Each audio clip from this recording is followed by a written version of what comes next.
Durablement Vôtre, l'entretien quotidien avec des femmes et des hommes de Lorraine et d'ailleurs, engagés dans une démarche de développement durable dans la sphère écologique, économique ou sociale. Lorsque parfois leur action se situe à l'intersection des trois sphères, elle ou il nous ouvre alors la voie d'un autre monde possible, vivant, viable et vivable. Durablement Vôtre, en partenariat avec les radios associatives de Lorraine. Aujourd'hui et désormais une fois par mois avec Florène, l'association des botanistes lorrains, nous évoquerons les aspects riches et variés des plantes sauvages en Lorraine et d'une manière générale la botanique régionale. Florène, un mot valise issu de la contraction de Flore et Lorraine, a été fondée en février 1997 et compte près de 200 passionnés de plantes sauvages en Lorraine. Florène publie de nombreux ouvrages sur la flore régionale et propose, très régulièrement, des sorties et des conférences pour découvrir et comprendre la richesse botanique des 4 départements lorrains. François Vernier, bonjour. Bonjour Eric. François Vernier, vous êtes le président de Florène et pour inaugurer en quelque sorte notre rendez-vous désormais mensuel, vous avez choisi de nous entretenir d'un botaniste lorrain que vous estimez avoir été injustement oublié. Oui, je parlerai donc de Joseph-Pierre Buchoz ou Pierre-Joseph Buchoz, qui était médecin botaniste de Stanislas Ier, roi de Pologne et duc de Lorraine et de Bar. Et nous verrons en quoi et comment il a été, selon vous, injustement, mais en tout cas c'est ce qui est certain, c'est qu'il fut oublié, et puis de voir aussi comment et pourquoi il est aujourd'hui réhabilité. Vous venez d'ailleurs, François Vernier, de publier un livre sur Pierre-Joseph ou Joseph-Pierre Buchoz, c'est selon, paru aux éditions Vent d'Est, dans lequel vous commencez par situer le botaniste dans son contexte historique. Le début du XVIIIe siècle en Europe est marqué par la rivalité séculaire entre les Bourbons, qui règnent sur le royaume de France, et les Habsbourg, à la tête du Saint-Empire romain germanique. À cette époque, dans le royaume de Pologne, le roi est élu par une assemblée de nobles, parmi des candidats soutenus par les puissances voisines, dont la Russie, la Prusse et la Suède. En 1704, Stanislas Lesinski, soutenu par la Suède, accède à la couronne de Pologne sous le nom de Stanislas Ier. Mais en 1709, il est chassé du trône par son rival, plus proche des Habsbourg. Pour Stanislas, c'est le début d'une longue errance à travers l'Europe qui le mène de Varsovie à Stockholm, puis jusqu'en Moldavie, pour s'établir enfin à Zweibrücken en 1714. Cet extrait d'un film intitulé François III Stanislas, Destin croisé, réalisé cette année par Anamnesia et produit par le Palais des Ducs de Lorraine, Musée Lorrain, pose en quelques secondes le cadre historique de votre livre consacré à Pierre-Joseph Buchoz, François Vernier. Oui, c'est vraiment à cette période que Pierre-Joseph ou Joseph-Pierre Buchoz est né. Et je dirais que pour parler un petit peu du départ de l'aventure Buchoz, pour moi, c'était donc en 2005 où je rencontre Roland Mateusiak, directeur de la MJC des Hauts-de-Bourgard à Nancy, et qui me parle effectivement de Buchoz, ce médecin botaniste de Stanislas. Donc vous ignorez jusque-là, François Vernier, quasiment l'existence ? Je le connaissais, je dirais, quand même un petit peu par quelques écrits que j'avais pu consulter au jardin botanique de Villers-Nancy. Mais effectivement, je ne connaissais pas à fond sa vie qui fut quand même assez tumultueuse, comme nous allons le voir. Et alors, comment est-ce que Roland Mateusiak, qui lui vous a en quelque sorte mis la puce à l'oreille concernant Buchoz, comment est-ce que lui connaissait Buchoz ? Lui avait déjà vu un certain nombre de ses œuvres, notamment de ses gravures. Enfin, c'est pas lui qui les faisait, mais il les faisait faire pour ses ouvrages et il avait été quand même assez impressionné par la qualité de ses ouvrages. Et donc, c'était un peu penché sur la vie de ce médecin. Botaniste en plus, mais on dira même plus largement naturaliste parce qu'il n'a pas fait que de la botanique durant sa vie. Oui, on verra même qu'il fut même avocat, dont le père aurait bien aimé qu'il poursuive sa carrière. Vous nous raconterez ça dans le détail. Voilà, je raconterai tout ça. Vernier. Effectivement, il avait commencé par être avocat, à faire des études de droit. Alors, est-ce que vous le considérez aujourd'hui plus comme un médecin, comme un botaniste ou comme un naturaliste au sens général ? Je dirais qu'il a été plus longtemps, je dirais, naturaliste que médecin. Il a soigné quelques personnes, effectivement, notamment des pauvres, puisqu'il était en quelque sorte médecin stipendié donc à Nancy. Donc il devait, au nom de l'hôtel de ville de Nancy, donc pratiquer cette médecine pour les pauvres des quartiers, notamment de la paroisse Saint-Èvre à Nancy. Et vous êtes, à partir de là, François Vernier, quasiment passionné pour Pierre-Joseph Buchoz, au point même de préparer ensuite une exposition avec la MJC consacrée à Pierre-Joseph Buchoz. Bien sûr, nous étions dans l'année justement 2005, Nancy au temps des Lumières, et donc l'idée de Roland Mateusiak, c'était de monter une exposition, et donc nous avons monté 2 concerts avec la MJC de Haute-Bourgard et Florène. Cette exposition, d'ailleurs, la MJC de Bourgard nous a donné beaucoup d'aide, notamment pour faire les posters, qui étaient quand même assez formidables. On verra dans le détail avec vous, François Vernier, la vie et l'œuvre de Pierre-Joseph Buchoz. Mais avant ça, je voudrais savoir comment est-ce que ça se passe lorsque vous découvrez comme ça un personnage, somme toute important, même si on l'a depuis un peu oublié, même franchement oublié. Comment ça se passe ? Comment est-ce que vous trouvez le petit fil qui dépasse de la plotte et puis on tire dessus ? Est-ce que vous trouvez de l'information ? Est-ce que l'information est accessible ? Comment ça se passe ? Alors, l'information est accessible, mais je dirais, effectivement, il faut dérouler le fil de la plotte. Et la première chose à voir, c'est de consulter ou déjà de faire un peu l'état de tout ce qu'il avait écrit, et il a eu beaucoup d'écrits. Et on a la chance d'avoir une bibliothèque à Nancy, la bibliothèque municipale, qui a de nombreux ouvrages, et ce qui fait que j'ai pu donc consulter ces ouvrages à cette bibliothèque municipale, et donc me rendre compte que c'était un personnage quand même assez formidable, parce que effectivement il n'arrêtait pas d'écrire, et sur tous les sujets. Il n'y a pas que la botanique, il y avait bien sûr la médecine. Il a fait des livres sur la médecine rurale, par exemple, parce qu'il considérait que les pauvres ruraux avaient moins de chance que les citadins. Et malgré tout, ils marchaient en quelque sorte sur leurs médicaments. C'est ce qu'il disait, puisque les médicaments, à ce moment-là, c'était plutôt les plantes que l'on mettait soit en cataplasme, soit en infusion, en décoction, etc. Donc, voilà un petit peu comment on arrive à dérouler le fil de la plotte pour se rendre compte que c'est un personnage quand même d'une grande ampleur. François Vernier, vous avez quasiment fait plus un travail d'historien dans cette recherche concernant Pierre-Joseph Buchoz qu'un travail de botaniste. Est-ce que ce travail-là, en quelques mots, vous apporte aussi des informations et des éléments concernant votre passion qu'est la botanique? Bien sûr, parce que c'était, en fin de compte, les premiers travaux sur la botanique, les premiers travaux écrits sur la botanique en Lorraine. Et donc ça, c'était très important. Pierre-Joseph Buchoz, qui naît d'ailleurs, on l'a dit, dans une période bien particulière. Le siècle des Lumières, riche en philosophes et écrivains, a aussi regroupé plusieurs scientifiques, médecins, géologues, chimistes, physiciens, botanistes, etc., qui ont tous eu un but commun: généraliser l'attitude scientifique et libérer les esprits de l'emprise de la religion et de la métaphysique par le savoir, les recherches et les découvertes. Les découvertes expérimentales effectuées au XVIIIe siècle représentent aujourd'hui le fondement, la base des sciences modernes. En effet, les Lumières ont instauré une méthode expérimentale, une réflexion toujours d'actualité aujourd'hui. À quoi ressemblerait notre présent sans Georges-Louis Leclerc, comte de Buffon, écrivain de l'histoire naturelle qui cherche à comprendre les lois de la nature, sans Carl von Linné, fondateur de la classification des espèces biologiques, ou encore sans Antoine Lavoisier, père de la science moderne, sans lequel nous ne connaîtrions pas les lois de la conservation de la matière. Durablement vôtre, Éric Mutschler. Pierre-Joseph Buchoz, né en 1731, au début du siècle des Lumières, une période rappelée ici dans cet extrait d'une vidéo réalisée par Siméon de Frémont. La période est propice aux sciences, François Vernier. Tout à fait, tout à fait. C'est vraiment une grande période, une période où on voit quand même beaucoup de scientifiques. Et pour parler de Bucose, il faut commencer par justement Il était une fois. sa vie.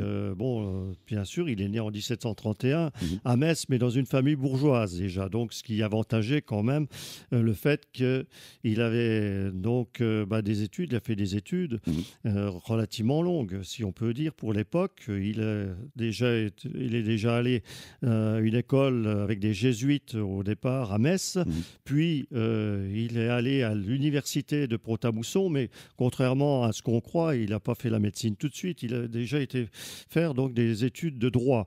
Et ces études de droit, donc il entre en 1747 à l'université de Pont-à-Mousson, et on ressort en 1750, donc diplômé avocat, et il va donc plaider au Parlement de Metz, puisqu'il était nommé au Parlement de Metz. Il est probable, François Vernier, que le droit ne l'a jamais totalement, en tout cas autant passionné que la botanique.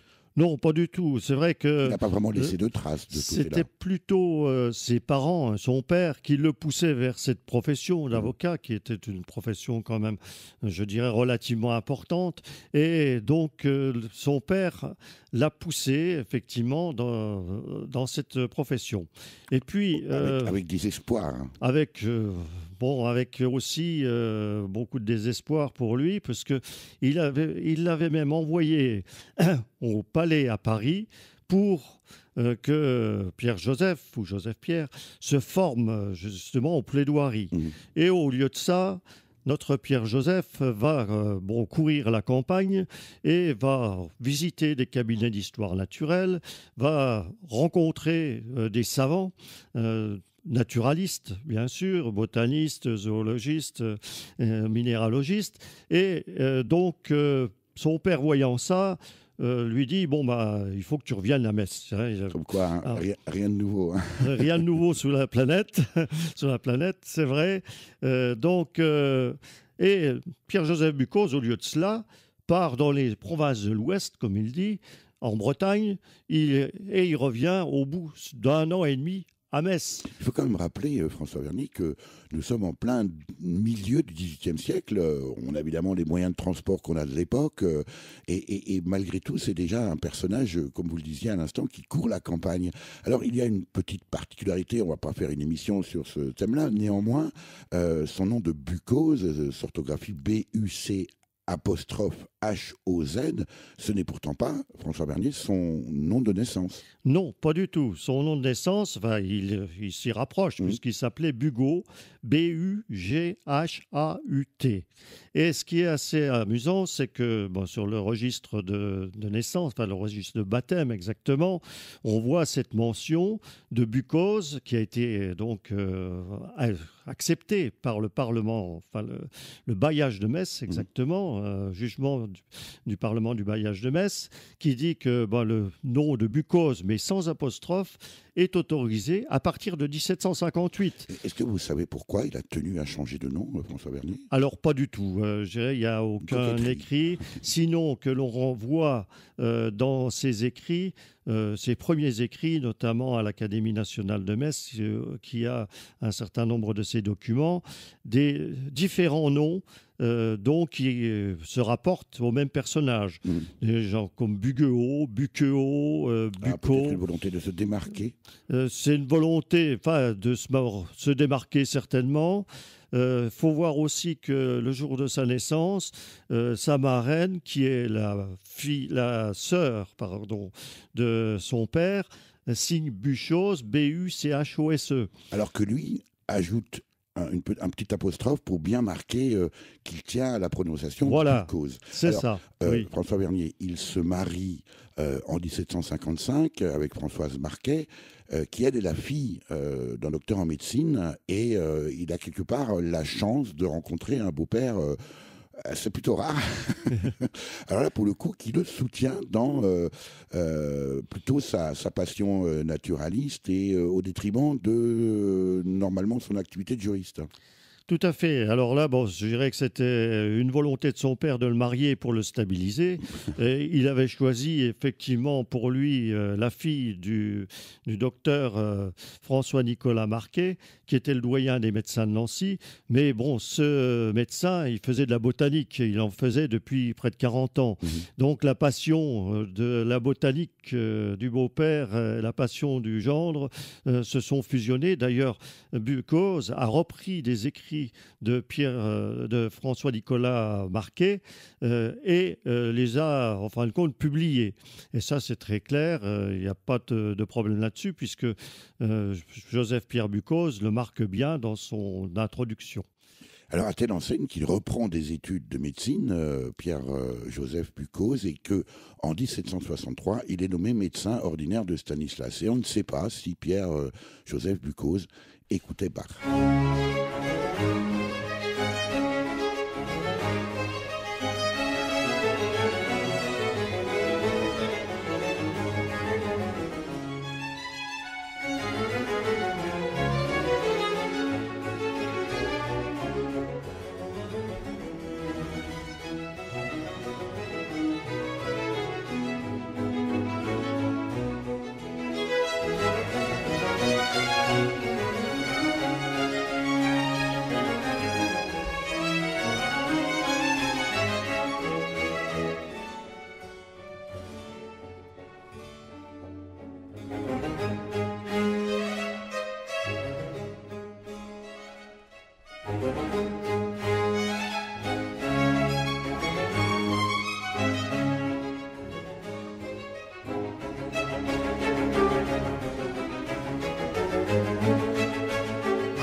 Concerto pour flûte de Carl Philipp Emanuel Bach, interprété par la flûtiste Jennifer Stinton et l'orchestre de Saint John. Carl Philipp Emanuel Bach, né à Weimar en 1714 et mort à Hambourg en 1788, que l'on surnomme aussi le Bach de Berlin ou Bach de Hambourg, est le deuxième fils survivant de Johann Sebastian Bach et sa première femme Maria Barbara Bach. Un contemporain de Pierre-Joseph Buchoz, François Bernier. Oui, un contemporain. Alors, pour continuer cette histoire, faut bien voir que Pierre-Joseph Buchoz, médecin ordinaire de notre ami Stanislas Ier, quand Stanislas est mort, va quitter Nancy. Mais il va quitter Nancy, pourquoi ? Non pas parce que Stanislas est mort, c'est pas du tout ça, mais il était poursuivi par des calomnies qui étaient quand même relativement importantes de la part de ses collègues. À savoir que même à un moment, les collègues avaient fait un petit billet dans un bulletin public en disant ben voilà, notre ami Buchoz est décédé lors d'une herborisation sur la côte de Delme, et les gens qui ont souscrit pour un ouvrage qui s'appelait l'histoire universelle donc du règne végétal devaient aller se faire rembourser auprès de sa veuve. La méchanceté n'a pas d'âge. La méchanceté n'a pas d'âge, pas du tout. Est-ce que l'on sait aujourd'hui pourquoi, François Vernier, vous êtes aujourd'hui le spécialiste de Pierre-Joseph Buchoz. Vous connaissez l'origine de ces calomnies, les raisons de ces calomnies, qui sont quand même assez originales dans la forme. Alors, j'ai pu sentir, je dirais, dans les différents écrits, une certaine acrimonie de la part de Pierre-Joseph Buchoz envers ses contemporains. Qui le lui rendait bien, du coup. Et qui lui rendait obligatoirement bien. Et donc... je dirais que j'ai fait cette analyse, j'ai dit, déjà, c'était une personne qui était très individualiste, qui écrivait beaucoup, qui avait une puissance de travail absolument énorme, qui ne contrôlait pas obligatoirement tout ce qu'il faisait. Hein. Ça, c'est très clair, puisqu'il y a quelques erreurs quand même dans ses écrits. Ce qui fait qu'il tendait un peu les bâtons pour se faire battre, si on peut dire. Donc, c'est vrai que ce personnage, avec... je dirais, ses collègues, c'était pas la très bonne entente. Par contre, c'est quelqu'un qui arrivait à s'introduire dans les hauts milieux. Comme il s'est introduit auprès de Chaumont de la Galésière quand il était en Lorraine, auprès de Stanislas, bien sûr. Mais quand il arrive à Paris, à la suite de ces calomnies, parce que là, il décide de déménager carrément en 1767, parce qu'il en avait ras-le-bol, hein, c'est vrai. Et en plus, les attaques, c'était envers sa femme, etc. Donc, c'était quand même pas très sain. Donc, il arrive quand même à être médecin de quartier surnuméraire de Monsieur, donc du frère du roi, le comte de Provence, en 1772, et également médecin ordinaire du comte d'Artois. De l'Entregent. Voilà. Il avait beaucoup d'entre-gens. Et puis, il a rencontré quand même Louis XVI pour discuter avec lui de l'ouvrage qu'il était en train de faire, l'histoire universelle du règne végétal. François Vernier, quel est l'état de la connaissance de la botanique à cette période-là, au moment où Buchoz, justement, arrive à Paris en 1767, 1770 ? Là, elle est quand même déjà pas mal avancée, dans la mesure où on a eu quand même pas mal d'autres botanistes. Hein. Il se rapporte à Tournefort, Joseph Piton de Tournefort, qui est quand même un grand botaniste français qui l'a précédé, si on peut dire. Il y a Linné qui a fait son Species Plantarum, donc le registre de toutes les plantes. Commence à classifier, qui invente en quelque sorte la systémique... qui a en fin de compte institué, je dirais, la classification binomiale, et sur lequel il se rapporte, puisque le Species Plantarum, c'est 1753. Donc là, il y a déjà des ouvrages qui sont des ouvrages de référence. Et ça, là-dessus, il suit quand même pas mal l'actualité, et ça, c'est quand même intéressant. Et puis, je dirais que c'est quand même, il est resté, entre guillemets, fixiste, c'est-à-dire que pour lui, c'est Dieu qui a tout créé, et par exemple, il dit, c'est pas normal que des plantes soient pollinisées par le vent, parce que Dieu, en fin de compte, ne va pas laisser au vent le soin de faire cette pollinisation, qui est quand même un acte, je dirais, hautement intéressant pour la vie. Malgré le fait que nous soyons à ce moment-là dans le siècle des Lumières, François Vernier. Alors surtout, la reine va l'autoriser à réaliser des études dans le jardin du Trianon. Voilà, alors ça, il rencontre la reine et il va faire une étude sur le jardin de Trianon, et il va donc sortir un ouvrage qui est le Jardin d'Éden, donc le jardin renouvelé du paradis terrestre, comme il dit, de la reine. En fin de compte, c'est un ouvrage qu'il a dédié à la reine Marie-Antoinette. Pierre-Joseph Buchoz était aussi, François Vernier, un grand voyageur. Un herbier est constitué d'échantillons qui ont été récoltés dans la nature et qui sont archivés sous forme séchée. C'est une sorte de dictionnaire, puisqu'on va accumuler pour une même espèce toute une série d'échantillons qui ont été récoltés à des époques différentes, à des endroits différents. Et donc, on va pouvoir faire des études, avoir une idée de l'importance de ces espèces, de leur périmètre, en étudiant simplement les échantillons d'herbiers, sans devoir aller retourner sur le terrain. Une de nos missions au Conservatoire Jardin botanique, c'est d'explorer et d'inventorier la biodiversité. Par exemple, si nous trouvons une nouvelle espèce sur le terrain, nous devons nous assurer que c'est bien une nouvelle espèce. Donc, nous comparons tous les échantillons qui s'approchent de cette espèce pour s'assurer que c'est bien une nouvelle espèce. Donc, nous sortons les échantillons d'herbier et nous faisons des comparaisons morphologiques, anatomiques, même chimiques s'il le faut. Éric Mutschler, Durablement Vôtre. C'était Pierre-André Loiseau et Philippe Clerc, respectivement directeurs et co-responsables de l'herbier du Conservatoire et Jardin botanique de Genève, dans une vidéo réalisée par la ville de Genève en Suisse en 2013. Avec ses quelques 6 millions d'échantillons, l'herbier du Conservatoire et Jardin botanique de Genève est l'un des plus importants au monde, François Vernier. Oui, alors on peut s'étonner de cette transition puisque Buchoz n'a jamais fait d'herbier. Par contre, il a très certainement eu dans les mains l'herbier de son beau-père. Et ça, je dirais que ça a été quand même important pour lui, ne serait-ce que pour se former à la botanique. Est-ce que vous savez, François Vernier, s'il a eu l'occasion de consulter, par exemple, l'herbier de Genève ? Il aurait pu, je ne sais pas si l'herbier de Genève existait à ce moment-là, mais il aurait pu parce que c'était un grand voyageur. Il a voyagé notamment en Allemagne, en Hollande, en Belgique bien sûr, mais dans toute la France et particulièrement en Auvergne. Ça, il avait, je dirais, une certaine... une certaine sympathie vers l'Auvergne et vers l'Auvergne où justement il avait certainement rencontré un de ses amis, Jean-Étienne Guettard, dont on reparlera donc plus tard. Alors surtout, François Vernier, on dit aujourd'hui que ce botaniste lorrain, juriste d'origine, médecin également et surtout naturaliste et botaniste, un écrivain vraiment infatigable, aurait, ça dépend des sources, aurait publié entre 400 et 600 ouvrages.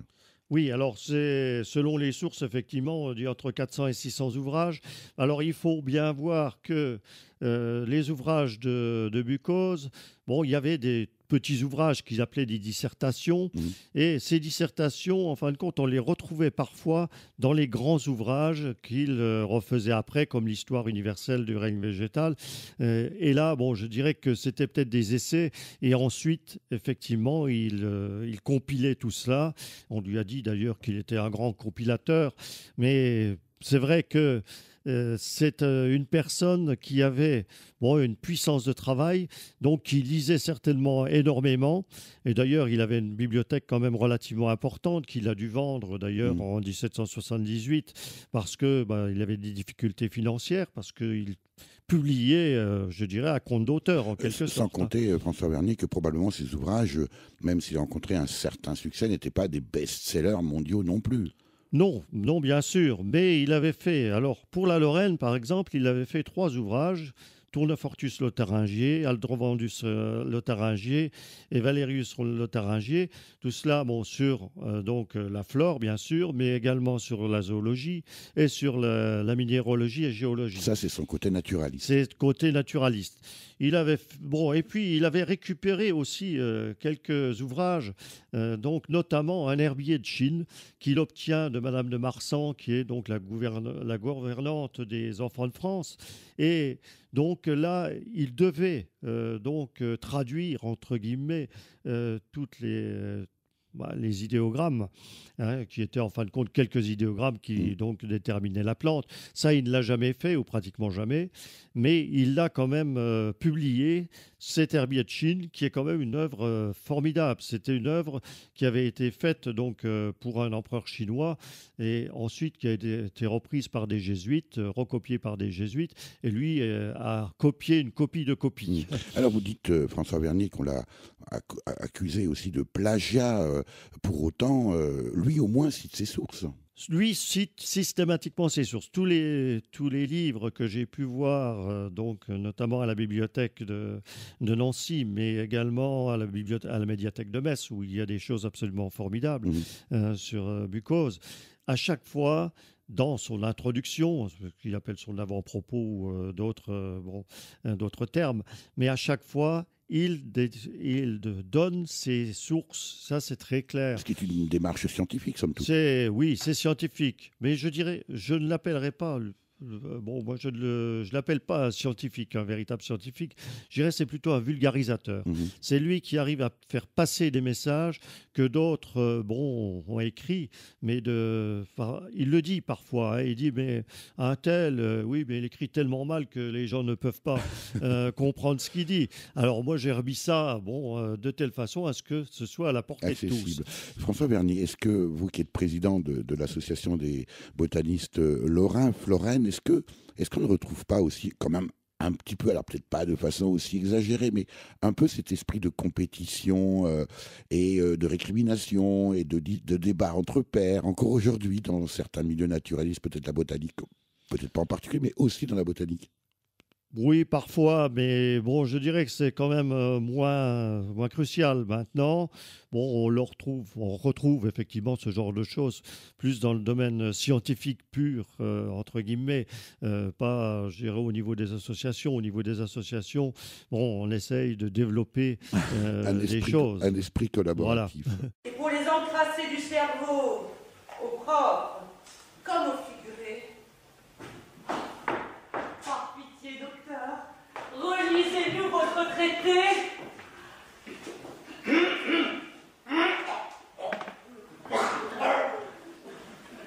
Excusez-moi, comtesse. Voilà.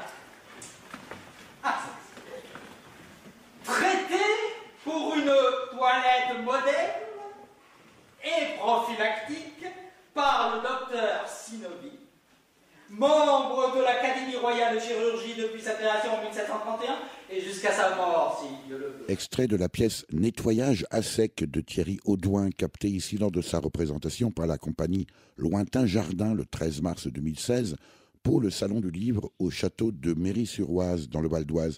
Une pièce qui évoque la toilette au XVIIIe siècle telle que la pratiquait peut-être ou sans doute Pierre-Joseph Buchoz, François Vernier.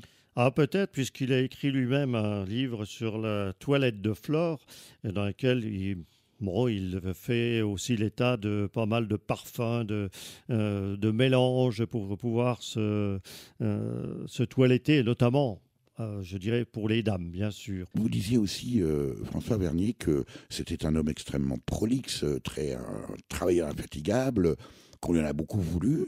Est-ce que c'est la raison pour laquelle il n'a, curieusement, peut-être jamais été admis à l'Académie des sciences? Alors, très certainement. Je dirais que ça a été sûrement un des freins pour son entrée à l'Académie des sciences, parce que, des gens, peut-être plus en vue que lui se sont présentés. Hein, donc les Jussieu, par exemple, qui le critiquaient beaucoup. D'autres comme Buffon aussi le critiquaient. Et il y avait effectivement énormément de critiques. Et quand il s'est présenté à l'Académie des sciences, eh bien, je dirais, il n'a pas été pris puisque il y avait 6 candidats, dont Lamarck, et c'est Lamarck qui a été pris. Et une deuxième fois, en 1800, il s'est représenté. Et cette fois-là, c'est Lamarck qui était, je dirais, aux commandes. Et Lamarck n'a même pas daigné retenir sa candidature. Voilà, c'est des choses qui... Et il se considérait donc comme le martyr de la botanique. Et heureusement, certains, je dirais, l'ont quand même loué, et notamment Jean-Étienne Guettard, dont on parlait tout à l'heure, où j'en ai parlé un tout petit peu. C'était la personne qui a, en fin de compte, décrit les puits du Massif central, et c'est la première fois que quelqu'un disait que ça pouvait être des volcans. Hein, et ce personnage l'a défendu en disant, mais attention, une personne qui travaille tant, qui est vraiment laborieuse, etc., comment peut-on l'ignorer? Comment peut-on dire qu'elle ne vaut rien? On a à ce point ignoré le travail de Pierre-Joseph Buchoz, ce lorrain botaniste, François Vernier? Je dirais que pendant la période où il a vécu, effectivement, il n'a pas été très très bien vu. Mais malgré tout, il arrivait à vendre des livres. Ça lui a coûté très cher quand même, la vente. Ça lui a coûté très cher. Et il dit lui-même qu'il a dépensé 220 000 livres. Soit, en gros, ça doit être de l'ordre de 2 millions d'euros. Oui, donc pour vendre des livres, ça fait cher. Ça fait très cher. Alors, ce qu'il faut dire aussi, aussi, c'est qu'il avait acheté un matériel d'imprimerie avec la vente de sa bibliothèque pour pouvoir être plus libre pour publier donc ses livres. Ça, c'est quand même relativement important. François Vernet, qu'est-ce qu'on ressent lorsque on tient comme ça entre les mains des planches magnifiquement dessinées d'ailleurs par son illustratrice qui devient par la suite, au décès de sa première femme, son épouse. Oui. Qu'est-ce qu'on ressent? Est-ce qu'on a une émotion particulière quand on a entre les mains comme ça des planches, des éditions originales de Pierre-Joseph Bucquoz? Bien, pour en avoir eu quelques-unes, on se dit vraiment, il faisait du beau travail. Il faisait faire du beau travail parce que c'était des dessinateurs donc professionnels en quelque sorte. Hein. Mais bon, ce que je vois aujourd'hui, c'est que tout ça est valorisé et donc il y a eu quand même un certain nombre d'expositions. Donc, à partir de 1997, à la médiathèque de Metz. Ça veut dire quand même, François Vernet, qu'il est resté, ce monsieur, dans l'ombre assez longtemps. Très longtemps, oui. Oui, bien sûr, peut-être bien trop longtemps. Mais il faut dire aussi que, heureusement que certains se sont penchés sur le sujet, notamment le conservateur de la médiathèque de Pontifroy à Metz, qui avait fait une première exposition donc en 1997. Ensuite, nous avons fait une exposition en 2005 à Florène et la MJC du Haut-de-Bourgard. Et puis, maintenant, il y en a quelques-uns qui ont fait aussi à Lunéville, en 2008, l'exposition sur la toilette de Flore. Et puis, maintenant, sur Metz, en 2014, il y a eu une exposition sur fleurs de papier. Et ça, c'était une exposition où l'artiste a découpé en quelque sorte des copies, bien sûr, des gravures de Bucquoz et les a montées en petite forêt. C'était très joli. On peut le voir d'ailleurs sur Internet, sur YouTube, on peut le retrouver. On peut dire, d'une certaine façon, François Vernet, que Pierre-Joseph Bucquoz vous doit à vous personnellement d'être maintenant enfin entré dans le panthéon des grands scientifiques. Alors peut-être pas scientifiques, vous aviez contesté tout à l'heure cette qualification ou ce qualificatif, mais en tout cas être reconnu par la communauté botaniste au moins lorraine. Oui, alors c'est vrai, Bucquoz, peut-être grâce à moi, mais grâce aussi à d'autres, puisque à Metz, à Lunéville, on a fait des choses. Donc, je crois que là, en fin de compte, on est en train de voir qu'il est enfin reconnu pour les qualités artistiques de ses œuvres. Et ce qui lui vaut enfin d'avoir une rue à son nom à Metz et avoir donné son nom à un square à Nancy.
extrait du concerto en do majeur pour violoncelle et orchestre de Joseph Haydn, interprété par Rostropovitch et l'orchestre philharmonique de la radio-télévision espagnole, capté lors du concert donné au Théâtre Real, le Théâtre Royal de Madrid, le 22 novembre 1985.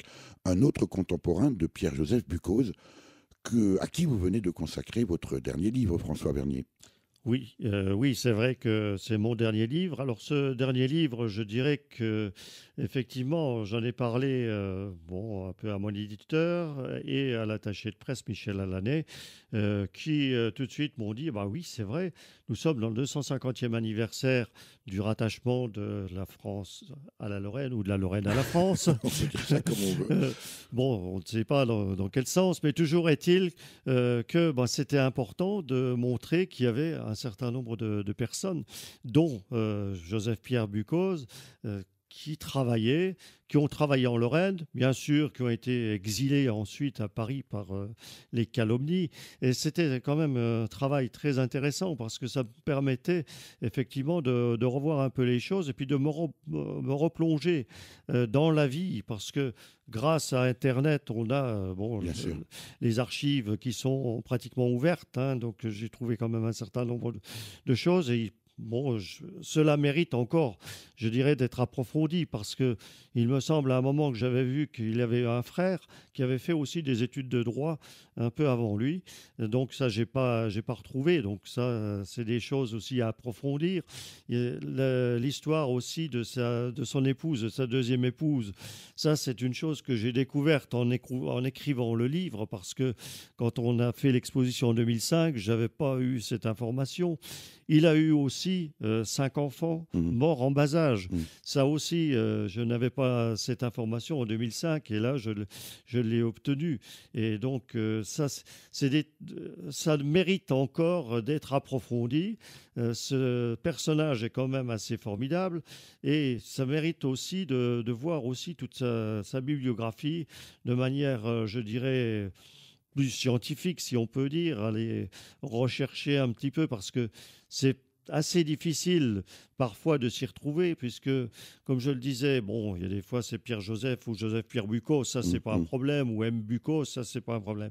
Par contre, il y a des ouvrages qui sont anonymes et qui sont de la patte de Buchoz. Vous êtes aujourd'hui capable, François Vernier, comme ça, de reconnaître précisément un ouvrage que vous pouvez attribuer à Pierre-Joseph Buchoz ? En comparant effectivement les écrits, on peut effectivement retrouver un certain nombre de paragraphes dans des livres qui se rapportent à des œuvres de Pierre-Joseph Buchoz. Ça, c'est clair, puisque lui, il faisait effectivement il rassemblait en fin de compte ses écrits. Qu'est-ce qui vous a le plus intéressé dans le parcours de Pierre-Joseph Buchoz ? Est-ce que vous pouvez dire aujourd'hui qu'il a apporté quelque chose à la connaissance ? Alors, soit au niveau européen, au niveau national, mais peut-être en Lorraine en particulier. Est-ce qu'il a une contribution que vous pouvez lui attribuer, François Vernier ? Alors, il a des contributions. Ça a été lui qui a fait, en quelque sorte, je dirais, peut-être la première flore de Lorraine. Quoique, si on regarde bien, il faut quand même trier, parce que dans ses ouvrages, il mélangeait des plantes sauvages avec des plantes de pot de fleurs. Ça, c'est un peu le problème. Donc ça, c'est... ensuite, il faisait des erreurs. Là, une grosse erreur, d'ailleurs, que je mets dans le livre. Il met donc une planche qui représente la pilulaire globulifère, qui est une petite fougère aquatique, je dirais assez insignifiante, mais qui est assez caractéristique par ces petites boules, qui sont donc les lieux où les spores se forment. Et il met donc, comme légende, que c'est un potamo. Oh non, c'est quand même...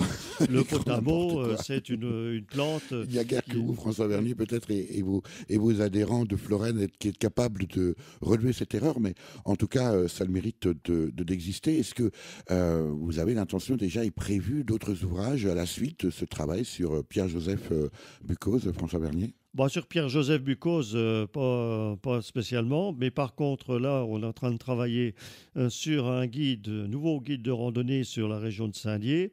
Et puis, on travaille également sur la flore de Lorraine, dont la dernière édition était de 2001. Donc, il a fallu quand même un certain temps avant de refaire cet ouvrage.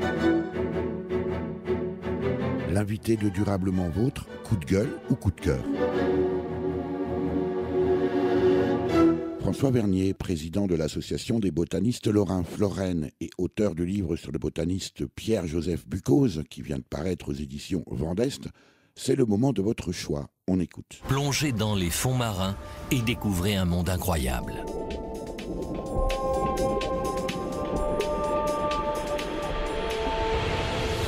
On y croise d'immenses volcans,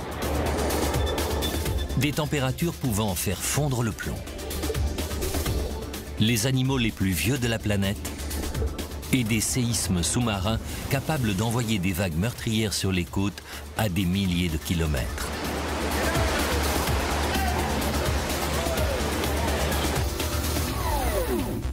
Aux frontières de la science vous emmène en voyage sous les flots jusqu'au fond de l'océan. Et nous percerons les secrets des profondeurs marines. Extrait du documentaire Abyss, réalisé en 2016 par Christina Bavetta pour la chaîne National Geographic, pour illustrer votre coup de cœur, François Vernier. Oui, alors mon coup de cœur va aux 25 membres de la Commission pour la conservation de la faune et de la flore marine de l'Antarctique, qui ont décidé d'interdire la pêche sur une réserve couvrant plus d'1 million de kilomètres carrés. En mer de Ross, donc pas loin de l'Antarctique, effectivement. Et c'est quand même la première fois, c'est-à-dire que Obama avait déjà fait une grande réserve autour d'Hawaï, donc c'était déjà la plus grande réserve du monde. Mais là, maintenant, cette réserve est une des plus grandes réserves du monde, d'autant plus qu'elle est très riche, très très riche, comme toutes les mers nordiques, avec bien sûr les mammifères marins, qui eux ne sont quand même pas en très bonne santé, si on peut dire, sur le plan, je dirais, de leur pérennité. Les oiseaux, qui sont absolument des oiseaux magnifiques, hein, quand on voit notamment les manchots empereurs, il suffit d'aller voir le magnifique film sur les manchots empereurs, qui nous dit que ces êtres-là risquent de disparaître par le réchauffement climatique. Alors que 25 membres de cette commission, y compris les Russes, c'est ça qui est important, qui sont quand même, je dirais, des gens qui ne sont pas toujours proches de la nature, disent on va protéger cette zone-là. C'est quand même important. C'est important pour certainement l'avenir de la planète, même si, je dirais, tout ne va pas être sauvé dans cette mer de Ross. D'autant que quand on parle évidemment, celle-là est fabuleuse de surface, hein, plus d'1 million de kilomètres carrés. En même temps, nous avons également en Lorraine, comme dans toutes les régions en France, des réserves naturelles. François Vernier, est-ce que le risque de la réserve, comme le disait François Terrasson, dans son style inimitable, qu'en France nous sommes pour la destruction de la nature avec des réserves, ça veut dire que on se donne un peu bonne conscience en créant des réserves, fussent-elles de taille fabuleuse comme celle que vous venez de décrire. Pour autant, en Lorraine, nous avons également des réserves naturelles. Est-ce que ça suffit pour protéger alors vous, c'est votre domaine de prédilection, la flore? Non, je dirais que les réserves sont des petits territoires d'une manière générale. Alors c'est vrai que l'on préservera peut-être sur les petits territoires, mais à côté, je dirais, on pourra faire un peu n'importe quoi. J'avais un ancien directeur qui me disait les parcs nationaux, les parcs régionaux, tout ce qu'on peut mettre en place, ça nous autorise à faire n'importe quoi ailleurs. Et ça, c'est quand même pas la meilleure des façons de protéger la nature. Quand vous dites directeur, François Vernier, il faut rappeler que vous avez été ingénieur à l'Office national des forêts. On ne citera pas de nom. Oui, bien sûr, non, d'autant plus que ce brave directeur est décédé, donc paix à son âme. Et vous êtes vous-même aujourd'hui en retraite, ce qui vous permet aussi de vous consacrer entièrement à la flore de Lorraine et au travail que vous venez de réaliser sur Pierre-Joseph Buchoz, ce botaniste lorrain. Qu'est-ce qu'il faudrait faire davantage, François Vernier, pour précisément inverser? On parle beaucoup aujourd'hui de la courbe du chômage. Là, ça serait plutôt la courbe de la disparition de la flore sauvage. Comment vous percevez aujourd'hui cette évolution, vous qui êtes aux avant-postes précisément, vous et vos équipes bénévoles qui quadrillez comme ça la Lorraine, je veux dire presque quotidiennement, et qui vous êtes vraiment des observateurs. Comment est-ce que vous voyez l'évolution de notre patrimoine aujourd'hui naturel? L'évolution, je la vois assez mal dans la mesure où on continue à aménager, à qui mieux, hein, on parle encore d'autoroutes nouvelles, on parle de lotissements nouveaux, on détruit, enfin c'est, je dirais, le premier facteur de destruction de la biodiversité. Ce sont tous ces équipements qui font que bien sûr, la nature, à côté de ces financiers qui avancent des pions à coups de béton, c'est pas facile de se battre contre eux. Et ça, c'est peut-être un changement dans, je dirais, l'esprit politique aussi, puisque la politique actuellement ne fait rien pour l'aménagement du territoire. On voit le rural qui se vide systématiquement. Or, il vaudrait mieux avoir un bon maillage avec du rural qui soit bien vivant, une harmonisation et où on puisse bien se développer, où l'homme peut bien se développer. C'est ça, je dirais qu'il faut recentrer, en fin de compte, les débats politiques, sociétaux, etc., sur l'homme et non plus, je dirais, sur la finance, sur ce qui fait que on fait des routes, on fait des lotissements, et on casse, en fin de compte, toute la biodiversité. François Vernier, on a souvent considéré les botanistes un peu comme bien sûr des sociétés savantes. Est-ce qu'il ne serait pas aussi utile aujourd'hui que et j'ai envie de dire, les botanistes se fassent entendre, arrivent à sensibiliser, ça n'a peut-être pas toujours été le cas, à sensibiliser vraiment le grand public à l'importance de la flore sauvage? Oui, c'est ce que nous essayons de faire avec nos sorties, avec nos conférences et autres. Donc, venez nous voir et donc vous serez informés sur effectivement la flore de Lorraine. Merci François Vernier pour cet entretien. Eh bien, merci bien Eric, et à la prochaine fois donc, pour cette émission qui devient, entre guillemets, traditionnelle. Merci à vous. Je rappelle que vous êtes président de l'association des botanistes lorrains Florène, à retrouver sur www.florène.net, et que vous venez de publier à titre personnel cette fois, Pierre-Joseph Buchoz, martyr de la botanique, qui vient de paraître aux éditions Vent d'Est, en vente dans toutes les bonnes librairies et sur le site de l'éditeur Vent d'Est, Vent au pluriel, à l'adresse www.vendest.com.